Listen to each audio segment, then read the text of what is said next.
The morning sun peeked through the thin curtains of the tiny apartment as Ana Mendez gently shook her daughter awake. "Lena, time to get up. I need to be at Mr. Reed's house early today." Lena Mendez rubbed her eyes and glanced at the clock.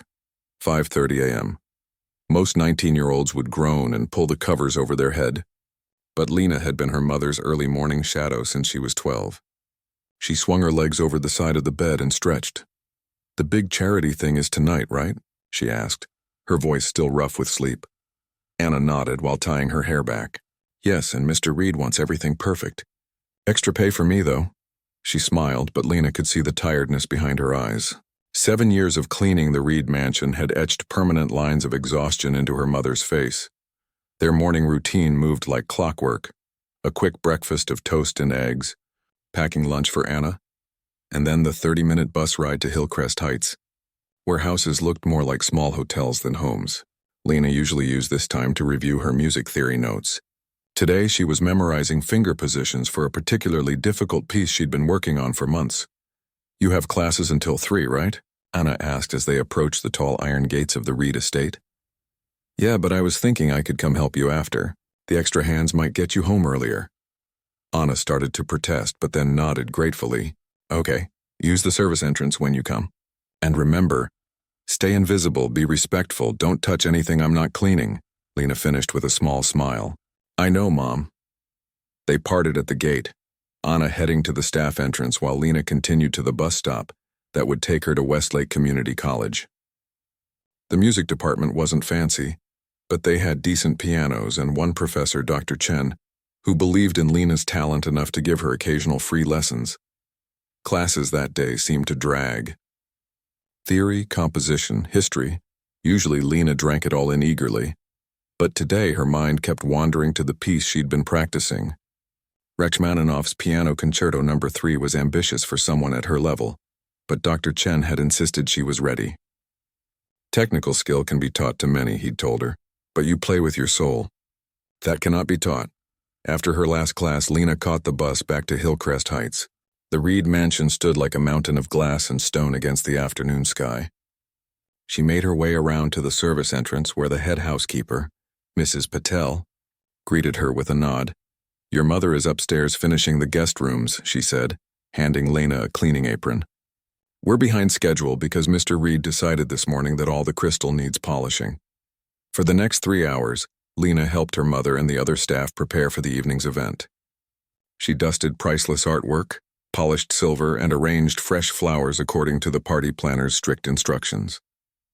Through it all, the Rachmaninoff piece played in her head, her fingers sometimes twitching with phantom movements when she should have been focusing on aligning forks exactly 1 inch from the edge of tablecloths. "Almost done," Anna said, appearing at her side as Lena finished the last table. "Mr. Reed and his guests won't arrive for another hour. Why don't you take a short break? You look tired." Lena nodded gratefully and slipped away from the bustling main rooms. She wandered down a quiet hallway, looking for somewhere to sit for a few minutes. Most rooms were roped off for the party, but one door stood slightly ajar, revealing a space that didn't appear to be part of the evening's event. Curiosity pulled her forward. She peeked inside and caught her breath. It was a music room, and not just any music room. Dominating the space was a magnificent grand piano, its black surface gleaming in the late afternoon light streaming through tall windows. The walls held shelves of music books and what looked like original scores in glass cases. A few other instruments, a violin, a cello, a classical guitar, rested on stands in the corner. Lena hesitated at the threshold. This room was clearly off limits, but the piano drew her like a magnet. Just one touch, she thought. Just to know what it feels like. She stepped inside, holding her breath as if the room itself might sound an alarm. The door swung closed behind her with a soft click. The space felt different from the rest of the house, less like a showroom and more like a sanctuary. Her fingers trembled slightly as she approached the piano. It was a Steinway, probably worth more than her mother would earn in 10 years. The thought should have made her turn around, but instead she carefully sat on the bench, not even daring to adjust its height. The keys were cool and smooth beneath her fingertips as she positioned her hands. She didn't press down, just let them rest there, imagining the sound. Then, almost without conscious decision, she began to play. The first notes of Rachmaninoff filled the room, hesitant at first, then gaining confidence. The piano sound was richer, more responsive than anything she'd ever played on before. It seemed to anticipate her intentions, bringing forth exactly the tones she heard in her mind. Lena forgot where she was. She forgot about being careful, about staying invisible. The piece demanded everything: technical precision, emotional depth, physical stamina. Her body swayed with the crescendos, leaned into the delicate passages. Tears gathered in her eyes as she played, but she couldn't stop. The music possessed her completely. As the final notes resonated through the room, the spell was broken by the sound of slow, deliberate clapping. Lena's hands jerked away from the keys as if burned. Standing in the doorway was Thomas Reed himself, tall, impeccably dressed, his silver hair perfectly styled. Behind him stood 3 other men in expensive suits, all staring at her with expressions ranging from surprise to curiosity. "Mr. Reed, I'm so sorry," Lena stammered, standing quickly. "I shouldn't have." He held up a hand, silencing her. "You're the cleaning woman's daughter, aren't you?" His tone wasn't angry exactly, but it held something cold that made Lena's spine stiffen. "Yes, sir. My mother is Ana Mendez. I was just helping her today and you thought you'd take a little tour of my home? Play my personal piano?" His eyebrows rose slightly as he stepped into the room. "That was Rachmaninoff, wasn't it?" Lena nodded, not trusting her voice. One of the men behind Reed, older with kind eyes behind wire-rimmed glasses, spoke up. "It was extraordinarily well played, Thomas. You didn't tell me you had a prodigy working for you." Reed's mouth tightened slightly. "I don't." As she said, "She's the maid's daughter." He turned to Lena. "Where did you learn to play like that?" "Community college, sir." "And self-taught before that," she answered, her voice steadier now. "I've been playing since I was 6. Reed walked to the piano, running a finger along its glossy edge. Impressive for someone with such limited resources. But anyone can play the classics with enough practice and a decent ear. The older man behind him made a sound of disagreement. "That wasn't just technical reproduction, Thomas. That was exceptional interpretation. The dynamics alone—" "Please, Howard," Reed cut him off with a wave of his hand. "You're too easily impressed. Classical pieces have been done to death. There's nothing new there." Lena should have kept quiet, should have apologized again and slipped away. But something in his dismissive tone struck a nerve. "Music isn't about being new," she said quietly. "It's about being true." Reed turned to her, surprise flickering across his face. Then he smiled, not warmly but with a sudden interest that made Lena more uncomfortable than his coldness had. "Is that so?" He walked to a side table and picked up a folder. From it, he pulled several sheets of music and placed them on the piano stand. "Then perhaps you'd like to try something that isn't overplayed and overtaught." "Something true." Lena glanced at the sheets. The composition was complex, with time signatures that shifted every few measures, key changes that seemed to follow no logical pattern, and technical demands that would challenge even seasoned pianists. "I wrote this myself," Reed said, watching her reaction carefully. None of the so-called masters at the conservatory could play it perfectly. Too unconventional, they said. Before Lena could respond, a gasp came from the doorway. Her mother stood there, horror on her face as she took in the scene. "Mr. Reed, I'm so sorry," Anna said, rushing in. "Lena knows better than to disturb your private rooms." Reed barely glanced at Anna. His eyes remained fixed on Lena. "I'll tell you what," he said, tapping the music sheets. "Play this perfectly from beginning to end, and I'll give you $100 million. A shocked silence fell over the room. "Thomas," one of the other men said with an uncomfortable laugh. "That's absurd." "Is it?" Reed shrugged. "I'm a man of my word, and I'm absolutely confident it can't be done, at least not by someone with her background." He turned back to Lena. "So, what do you say, cleaning lady's daughter? Care to try your luck?" Lena stared at him, her heart pounding. Behind his smug smile, she saw something else. A challenge, yes, but also a glimpse of profound loneliness. The kind that builds walls of wealth and tears others down to feel secure. "Lena, please," her mother whispered urgently, tugging at her arm. "We need to go, now." But Lena couldn't look away from Reed's eyes or the music he'd created. In those complicated notes, she sensed there might be something worth understanding, not just about music, but about the man himself. And in that moment, though she didn't yet know it, her life changed for... Anna didn't speak the entire bus ride home. Her hands trembled slightly in her lap, and her eyes stared straight ahead, unseeing. Lena sat beside her, the weight of the afternoon pressing down on her shoulders. The other passengers, tired from long workdays, paid no attention to the mother and daughter sitting in tense silence. Only when they entered their small apartment and the door closed behind them did Anna finally turn to her daughter. "Do you have any idea what you've done?" Her voice was quiet but shaking with emotion. 7 years, Lena. 7 years I've worked for that man. Never late, never complained, always did extra when asked. And in one afternoon you put all of that at risk. Lena sank onto their worn couch, the springs creaking beneath her. "I'm sorry, Mom.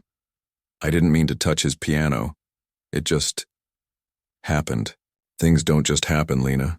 We can't afford things to just happen in our lives."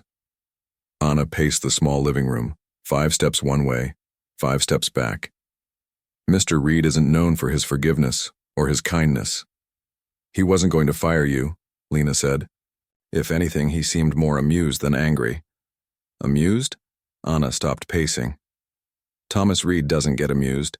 He plays games with people, and that ridiculous offer he made you, that was just another one of his games." Lena looked down at her hands. Pianist's hands, her teacher had always said. Long fingers, strong but flexible. Hands that could coax beauty from ivory keys. Hands that seemed made for something more than the life she was living. "What if it wasn't just a game?" she asked quietly. Anna stared at her daughter in disbelief. "You can't be serious." "I know it sounds crazy. It is crazy, $100 million for playing a piece of music. People don't just give away that kind of money, especially not people like Reed." Anna sat heavily in the armchair across from Lena. "He was mocking you. Mocking us." Lena knew her mother was right.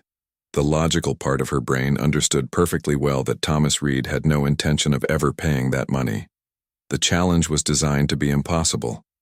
A rich man's way of putting someone he considered beneath him back in their place. And yet, "I took pictures of it," Lena said after a long moment. "Pictures of what?" "His music. The composition." She pulled out her phone, scrolling to show her mother. "After you took me out of the room, while you were apologizing to Mrs. Patel, I went back, just for a minute. The door was still open and no one was there." Anna's eyes widened. "You went back? Lena, if someone had seen you." "But they didn't." Lena held up her phone, showing the screen. "I got all 5 pages. The images weren't perfect, taken hurriedly at angles with uneven lighting. But they were clear enough to make out the notes, the time signatures, the composer's notations." Anna shook her head slowly. "Even if you have the music, what does it matter? You heard what Reed said.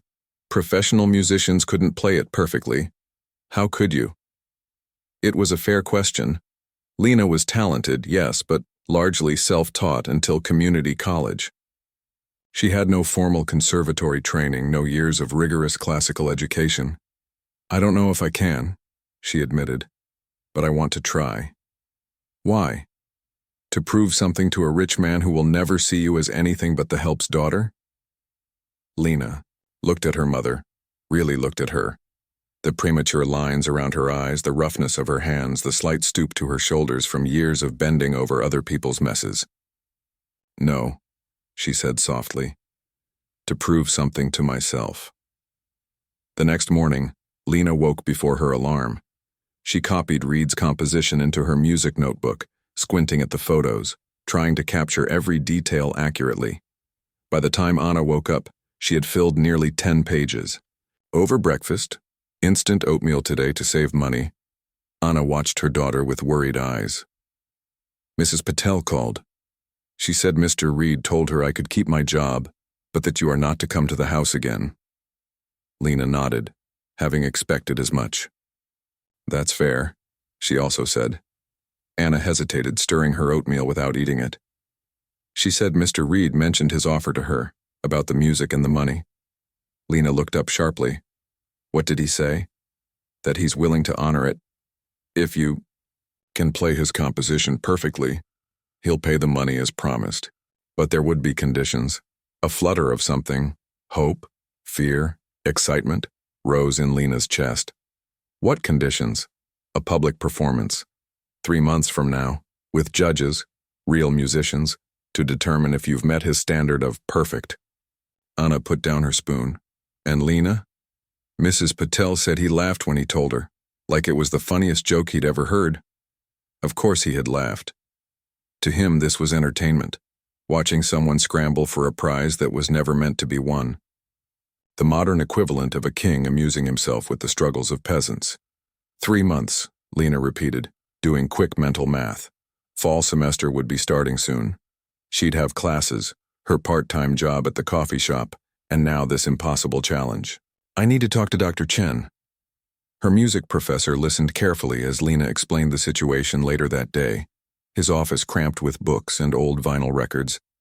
When she finished, he sat back in his chair, eyes thoughtful behind round glasses. May I see this composition? She handed him her notebook. Dr. Chen studied the pages, occasionally humming a phrase or tapping out a rhythm on his desk. After several minutes, he looked up. This is unusual, he said, choosing his words carefully. The technical demands are extreme. The time signatures change constantly. The key transitions are jarring, almost violent in places. He flipped through the pages again. And yet, there's something here, something hiding beneath the complexity. Can it be played? Lena asked. Dr. Chen smiled slightly. Anything can be played with enough practice and determination. The question is whether it can be played perfectly, as Mr. Reed demands. And? I think the answer depends on how you define perfect. That evening, Lena sat at the keyboard in her bedroom. Not a real piano, just an electric keyboard she'd bought secondhand 3 years ago. The keys were plastic instead of ivory, the sound produced by computer chips rather than strings and hammers. But it was hers, and it had served her well. She began to work through Reed's composition, starting slowly, one measure at a time. The first page alone took 2 hours to get through, and even then, her playing was halting, uncertain. The piece seemed designed to be unplayable, with chord structures that required impossible finger positions and tempo changes that defied musical logic. By midnight, her fingers ached and her head throbbed with frustration. This was madness. Reed had created a piece specifically to be unplayable, then challenged her to play it perfectly. She was falling right into his trap, exactly as he had intended. She closed her notebook and got ready for bed. As she brushed her teeth, she stared at her reflection in the bathroom mirror. The face that looked back was tired, doubtful, and very young. What are you trying to prove? She asked her reflection. The answer came not in words but in memories. Her mother coming home late night after night, too exhausted to eat dinner. The piano teacher who'd given her free lessons until his death, believing in her talent even when she couldn't afford to pay him. The financial aid forms for college, always asking for more proof that they were poor enough to deserve help. Reed's smug face as he laid down his challenge, so certain of her failure. It wasn't about the money. It never had been. It was about being seen. Really seen. The next morning, Lena arrived at Dr. Chen's office before her first class. I need help, she said simply. More than just my regular lessons. I need to understand what makes this piece work. Or not work. Dr. Chen studied her face, then nodded. Tuesday and Thursday evenings, 7 to 9. I can't give you more than that with my schedule. That's enough, thank you. Lena hesitated. I can't pay you extra. I'm not asking for payment. Why would you help me with this? Dr. Chen smiled, a rare, full smile that transformed his serious face. Because sometimes the world needs to be reminded that talent doesn't only flourish in privileged soil. Word spread quickly through the small music department. By the end of the week, 2 other professors had offered help. Professor Kim with theory, to help Lena understand the composition's structure, and Professor Diaz with physical techniques to manage the more demanding passages. Meanwhile, Anna came home with whispers from the Reed household.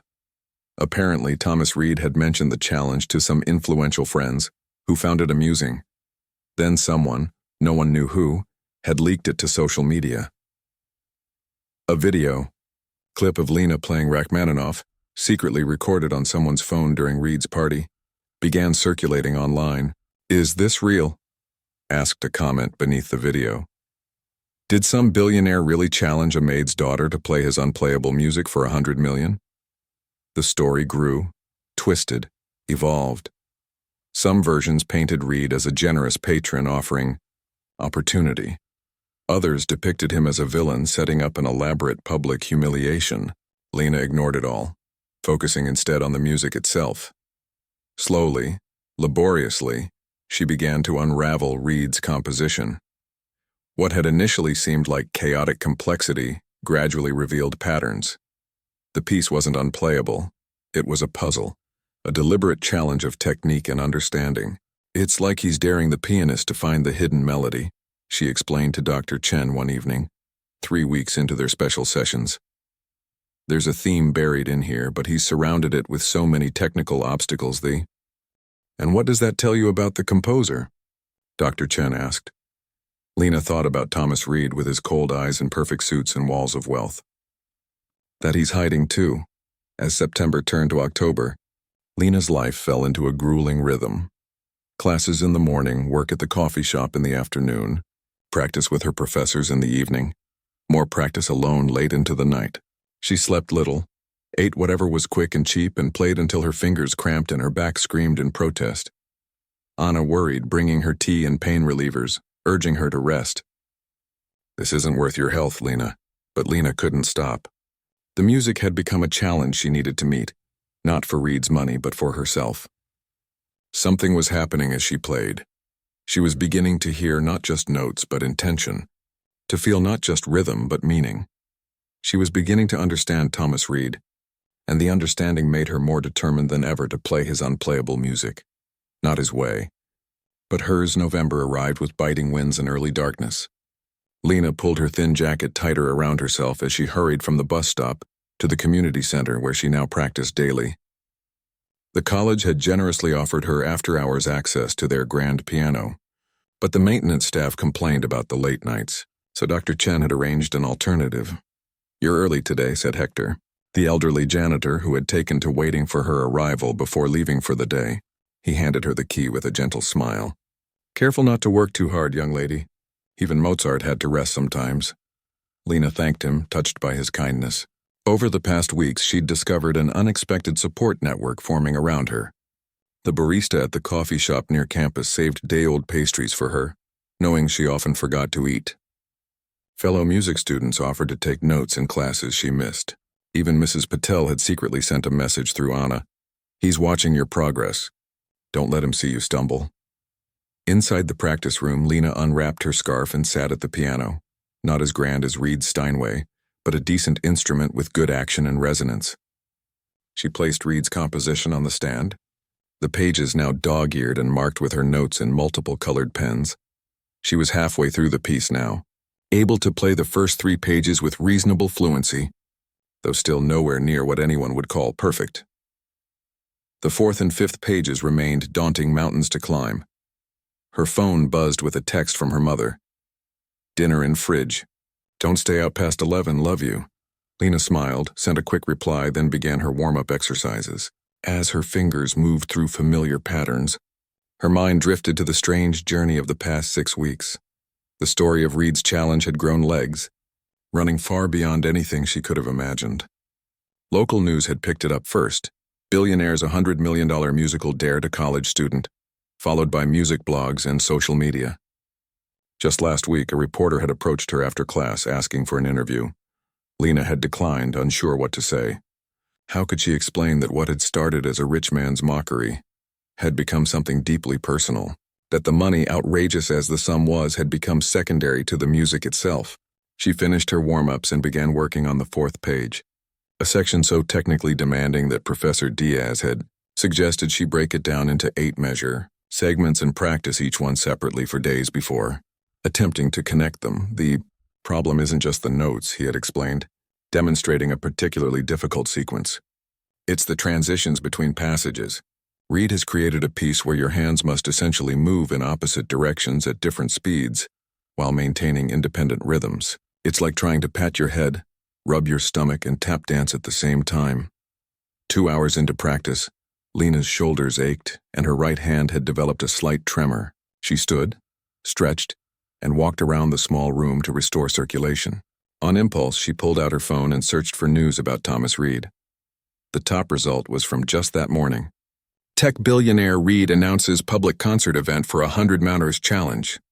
The article explained that Reid had booked the city's premier concert hall for February 15th, exactly 3 months from his initial challenge. Tickets would be free but limited, distributed through a lottery system. A panel of 5 judges, all renowned musicians and composers, would evaluate the performance. The young lady in question has shown remarkable determination, Reid was quoted saying. I believe in recognizing and rewarding raw talent regardless of background. This event will be a celebration of musical excellence and perseverance. Lena nearly dropped her phone. The audacity of his lie was breathtaking. He had never intended to recognize or reward her. He had intended to humiliate her to put her in her place. Now he was recasting himself as some kind of benevolent patron, while setting the stage for her public failure. She returned to the piano with renewed fire, attacking the difficult passage with fierce concentration. An hour later, she had conquered 16 measures that had eluded her for days. Her fingers were steady now, driven by something stronger than fatigue. When she finally left the community center at 10:45, the temperature had dropped further, and tiny snowflakes swirled in the air. While waiting for the bus, she noticed a black car parked across the street, its engine running. Something about it raised the hairs on her neck, but the bus arrived before she could think too much about it. The next morning, Dr. Chen called her into his office. You've had a visitor, he said, his expression unreadable. Thomas Reid came by the department yesterday asking questions about you. Lena felt her stomach drop. What kind of questions? Your background, your training, your abilities. Dr. Chen removed his glasses, polishing them with a handkerchief. He seemed particularly interested in whether you've had any professional coaching for his composition. What did you tell him? The truth.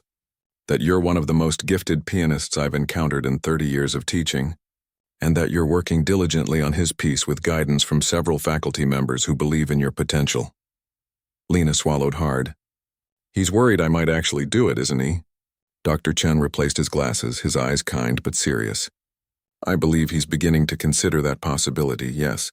Which means things might get more difficult for you. More difficult how? Power doesn't surrender easily, Lena. People like Reid aren't accustomed to being challenged. Especially not by people like me, she finished. That afternoon, Lena arrived at the coffee shop for her shift to find her manager looking uncomfortable. I'm sorry, he said, not meeting her eyes. But I have to let you go.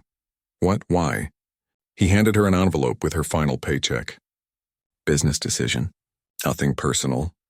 But it was personal, and they both knew it. Reid's influence extended far beyond his mansion walls.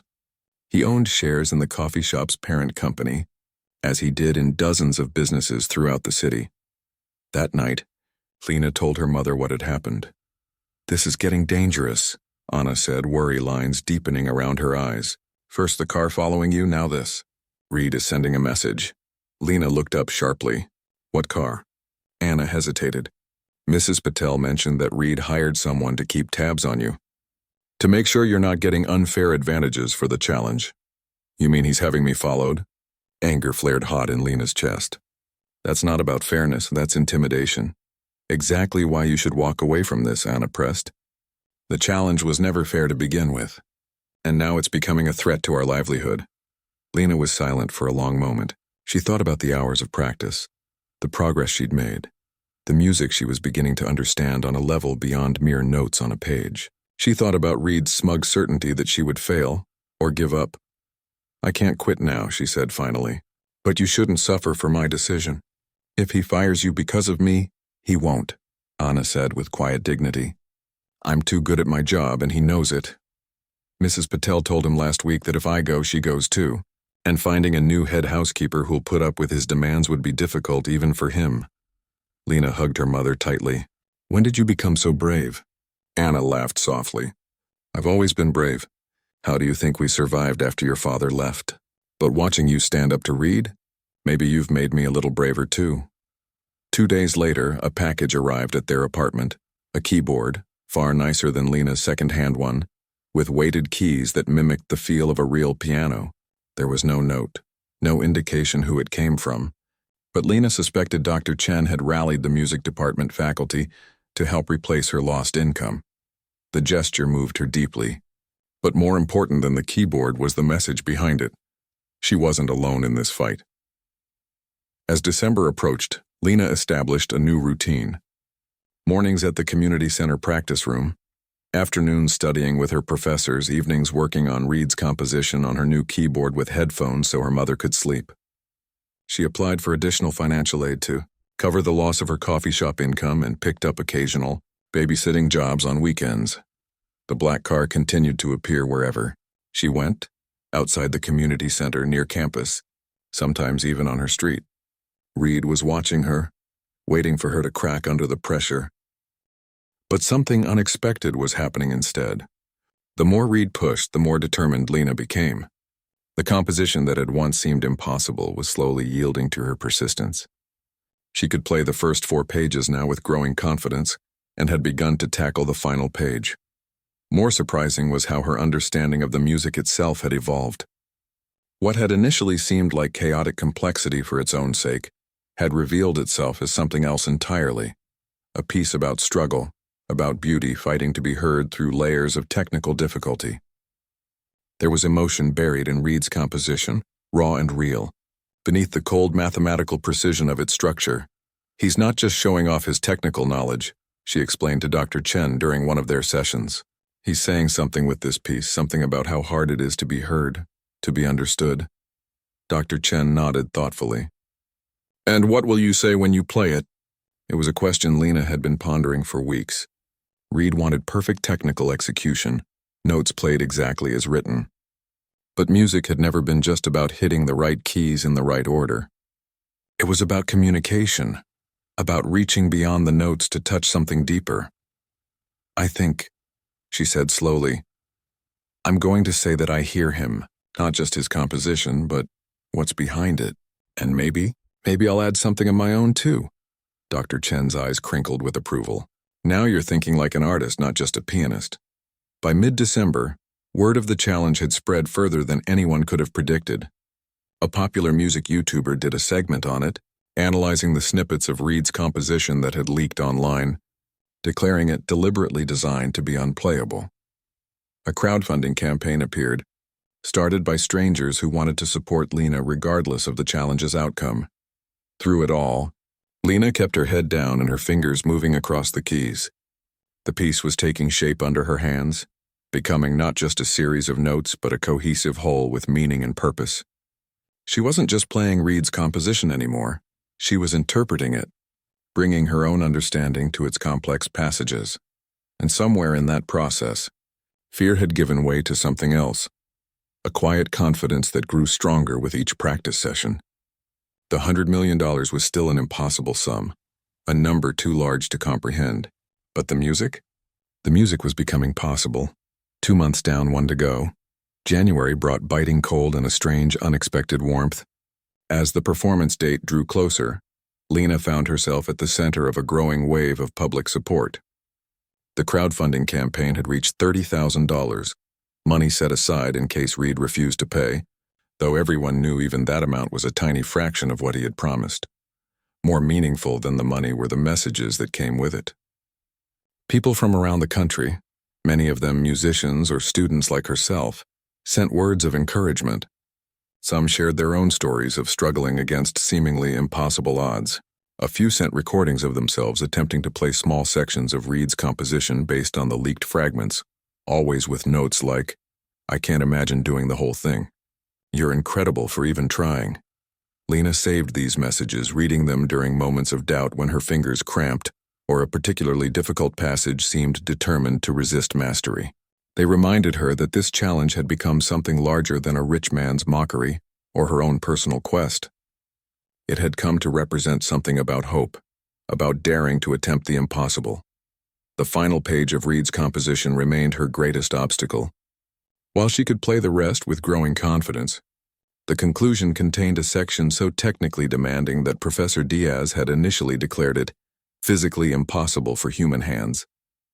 The fingering simply doesn't work, he had explained, demonstrating on the piano. You need to hit these 5 notes simultaneously while somehow reaching for this high E with the same hand. Unless you have 6 fingers or can split your hand in 2, I don't see how anyone could do it. Lena had nodded, understanding the problem but unwilling to accept defeat. For 2 weeks she tried different approaches, alternative fingering, slight adjustments to the timing, even exercises to increase her hand span. Nothing worked. Then one snowy evening, while practicing alone in the community center, a thought occurred to her. What if Reed had deliberately included an impossible section? What if that was part of the test? To see if she would blindly attempt the notes as written or find a creative solution. She studied the passage again, looking not just at the notes but at their meaning within the piece. The section came at the climax where the hidden melody finally emerged from the complexity. It was a moment of revelation, of truth breaking free. What if I play it differently, she whispered to the empty room. Not the notes he wrote, but the intention behind them. She tried a new approach, playing the chord as an arpeggio, the notes in rapid succession rather than simultaneously, then adding a slight ritardando, slowing the tempo just enough to give each note its voice before flowing back into the original speed. It wasn't what Reed had written, but it conveyed the same emotional impact, perhaps even more powerfully. The next day, she showed the solution to Dr. Chen. He listened carefully, then played it himself both ways, Reed's impossible version, which he could only approximate, and Lena's interpretation. It's risky, he said finally. Reed specified perfect execution. This is certainly not what he wrote, but it's what he meant, Lena insisted. I'm sure of it. The whole piece is about breaking free of constraints, about finding beauty in struggle. This is just another part of that story. Dr. Chen studied her face, then smiled slowly. You've moved beyond being just a pianist, Lena. You've become an interpreter, a collaborator with the composer. It's a brave choice. Do you think the judges will accept it? That depends on whether they're listening with their ears or their hearts. As February 15th approached, Lena's anxiety grew alongside her readiness. She could play the entire piece now, including her solution for the impossible section. Some days it flowed perfectly. Other days her fingers stumbled on passages she had previously mastered. The consistency she needed remained elusive. A week before the performance, she received an unexpected message from Mrs. Patel. Mr. Reed would like to offer her the opportunity to practice on the Steinway she would be using for the actual performance. The mansion would be empty from 5 p.m. on Sunday. It's a trap, Anna said immediately when Lena told her. He wants to intimidate you before the performance. Or maybe he's genuinely offering a professional courtesy, Lena countered, though she didn't really believe it. Either way, I need to get comfortable with that piano. The action, the touch, the resonance, every piano is different. Then I'm coming with you. That Sunday, they arrived at Reed's mansion precisely at 2 p.m. Mrs. Patel greeted them with formal politeness, leading them to the music room that had started this entire journey. The Steinway waited, its lid raised, gleaming in the winter sunlight streaming through the tall windows. Mr. Reed had it tuned yesterday, Mrs. Patel said, then added in a lower voice. He's been practicing the piece himself. Every night this week. Lena looked up sharply. He plays piano? Quite well, though few people know it. It was his first passion before technology made him rich. Mrs. Patel glanced at her watch. I'll leave you to practice. Mr. Reed won't return until 5:30, but I'd advise finishing by 5 to be safe. When Mrs. Patel had gone, Anna sat in a chair near the door while Lena approached the piano. She ran her fingers lightly over the keys, reacquainting herself with their feel. Then she began to play, scales and arpeggios at first, then sections of Reed's composition, testing how they sounded in this space, on this instrument. The piano responded beautifully, with a depth and richness her practice instruments couldn't match. Gradually, Lena lost herself in the music, forgetting her mother's presence, forgetting where she was, focusing only on the conversation between her fingers and the keys. She played through the entire composition twice, the second time stopping to refine passages that didn't sound quite right. The piano seemed to understand what she wanted, offering its voice to her interpretation. When she reached the impossible section, her solution felt not just acceptable but right, a perfect resolution to the musical tension Reed had built. As she finished the final run-through, soft applause broke the silence. Lena whirled around, expecting to see her mother, but instead found Thomas Reed standing in the doorway. Anna was on her feet immediately. "You said you wouldn't be back until 5:30. "Plans change," Reed replied, his eyes never leaving Lena. He stepped into the room, moving toward the piano with measured steps. "You've made progress." Lena stood her ground, though her heart pounded. "Yes, but not perfect." His voice was cool, evaluative. "You changed the fingering in the third movement. And that section near the end, that's not what I wrote at all." "No," Lena admitted. "It's not. Then you've already failed the challenge." "I specified perfect execution of my composition." Lena took a deep breath. "Perfect doesn't always mean identical. Sometimes it means finding the right interpretation, the one that honors the music's intention." Something flickered in Reed's eyes, surprise perhaps, or reluctant respect. "And you believe you understand my intention better than I do?" "I believe I understand your music," she said simply. "It's about struggle, about beauty fighting to be heard through technical constraints, about something genuine trying to break free from artificial complexity." Reed stared at her for a long moment, his expression unreadable. Then he gestured toward the piano. "Play it again. The section you changed." Lena hesitated, then sat down and played the controversial passage, first attempting it as written, failing, as everyone did, then playing her interpretation. The notes cascaded in sequence rather than in unison, each one clear and resonant, building to the emergence of the hidden melody. When she finished, Reed was silent, his eyes fixed on some middle distance. Without speaking, he moved to the piano, gesturing for her to make room on the bench. Then he played the same passage himself, first as written, his fingers stretching impossibly to almost but not quite achieve the simultaneous notes. Then, to Lena's shock, he played it exactly as she had, with the same slight retardando, the same emotional emphasis. "Who taught you that?" he asked quietly. "No one," she answered truthfully. "I just heard it that way." Reed nodded slowly, then closed the piano lid with gentle precision. "The performance is in 5 days. The judges will expect technical perfection, which you haven't achieved, but they'll also recognize musicianship when they hear it." He turned to face her fully. "I'll see you on the 15th, Ms. Mendez." After he left, Anna and Lena stared at each other in stunned silence. "What just happened?" Anna finally whispered. Lena shook her head, uncertain. I think he was testing me. Not just my playing, but my understanding." The next few days passed in a blur of final preparations. Lena practiced religiously, but also forced herself to rest, knowing that tired fingers would fail her. Her professors offered last-minute advice. Fellow students arranged transportation to the concert hall for Lena and Anna, ensuring they would arrive on time and in style. The night before the performance, Lena couldn't sleep. She lay awake, playing Reed's composition in her mind, hearing not just the notes but the conversation that had developed between her and this music over the past 3 months. She had come to know this piece as intimately as she knew herself, its challenges, its beauty, its hidden truths. Whatever happened tomorrow, she had already achieved something no money could buy. She had taken a weapon meant to humiliate her and transformed it into art. She had faced a challenge designed to break her and found strength instead. These realizations brought a strange calm, and she finally drifted to sleep with the music playing softly in her dreams. February 15th dawned clear and cold. Lena dressed in a simple blue dress borrowed from her cousin. Not fancy enough for the grand occasion, but the best they could manage. Anna wore her good church dress and the small pearl earrings that had belonged to her grandmother. As they approached the concert hall in their friend's car, they saw the crowd gathered outside. Hundreds of people waited in line for the doors to open, many holding signs with messages like "Play your heart, Lena," and "Music over money." Anna squeezed her daughter's hand.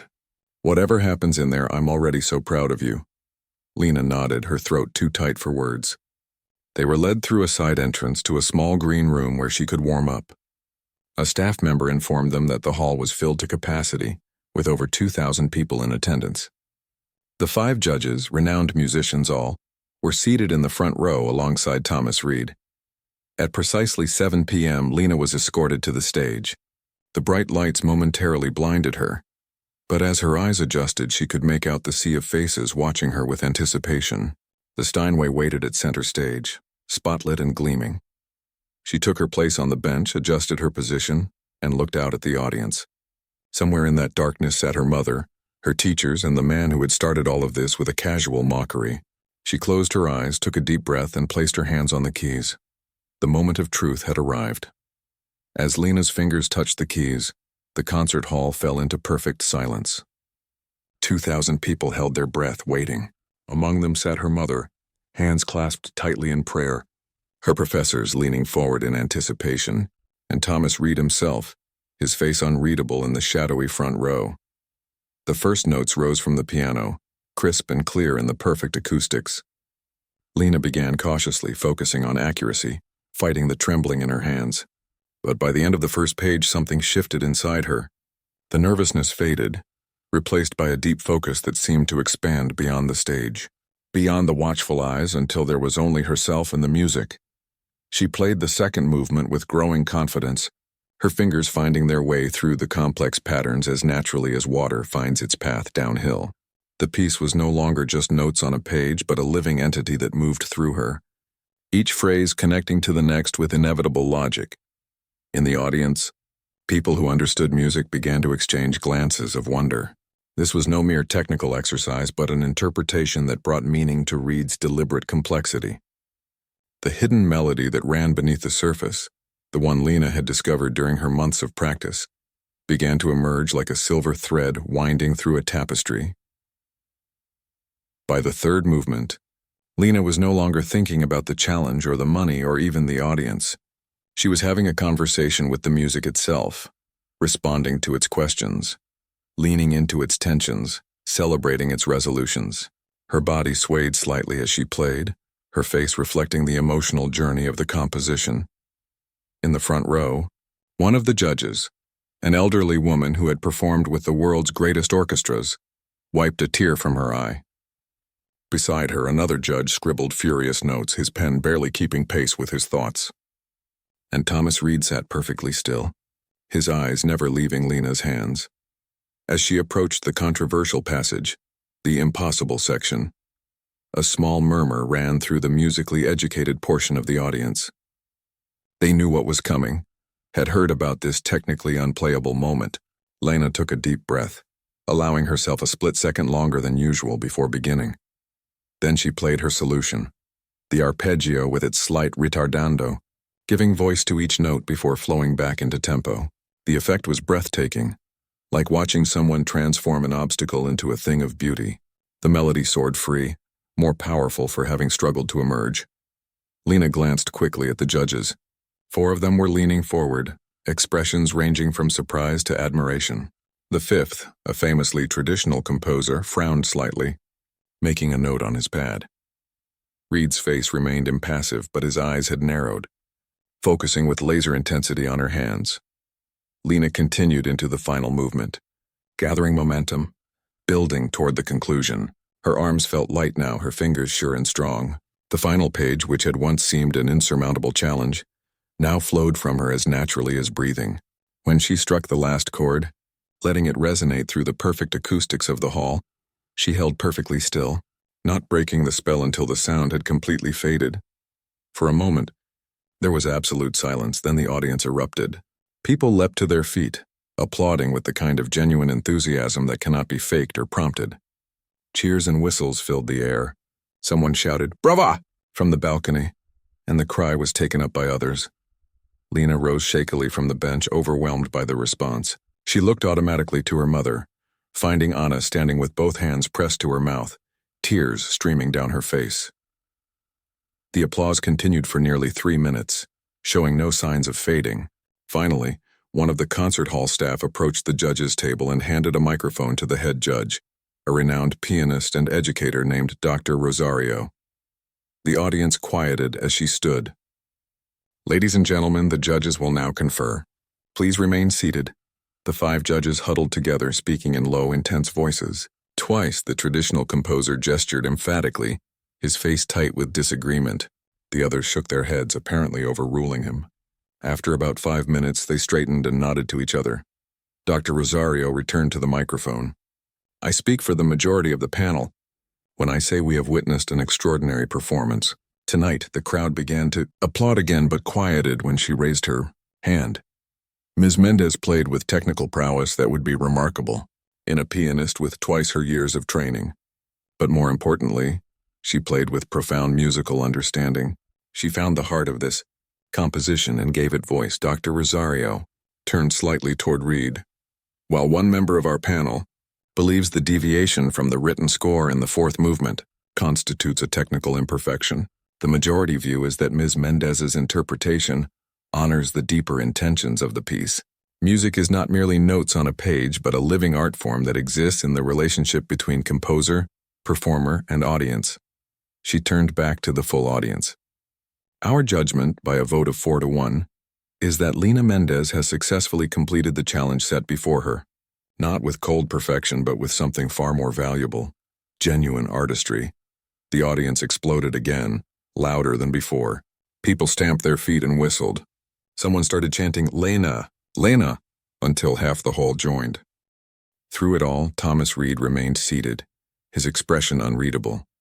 When the noise finally subsided, all eyes turned to him. The terms of the challenge had been met according to the judges. Would he honor his extravagant promise? Slowly, Reed stood and made his way to the stage. A staff member handed him a microphone and he faced the audience, his tall figure imposing in the spotlight. 3 months ago, he began, his voice steady and controlled, I issued a challenge that I believed to be impossible. I did so for reasons that I now recognize did not reflect well on my character. A murmur ran through the crowd. This was not what anyone had expected. Ms. Mendez, Reed continued, turning slightly to address Lina directly, approach my composition not as an obstacle to be conquered, but as a piece of music to be understood. In doing so, she taught me something I had forgotten. He paused, and for a moment something raw and genuine flickered across his usually guarded face. I wrote that piece during a dark period in my life, when technical perfection seemed the only thing worth pursuing. I deliberately included passages I thought no one could play because I believed that was clever. What I failed to understand was that true music exists beyond mere notes. The hall was utterly silent now, the audience hanging on every word. The judges are correct. Ms. Mendez played my composition not perfectly, but truthfully. She heard what I was trying to say, even when I didn't fully understand it myself. Reed turned to face Lina fully. You have more than earned the promised prize. But I would like to propose an alternative. Lina's heart sank. Here it came, the escape clause, the technicality, the way out of paying such an outrageous sum. Instead of $100 million as a one-time payment, Reed said, I would like to establish the Mendez Foundation for Musical Education with an endowment of $95 million. The foundation would provide scholarships, instruments, and learning opportunities to talented young musicians who lack resources. You would serve as its director, with a personal compensation of $5 million and full funding for your continued education at the conservatory of your choice.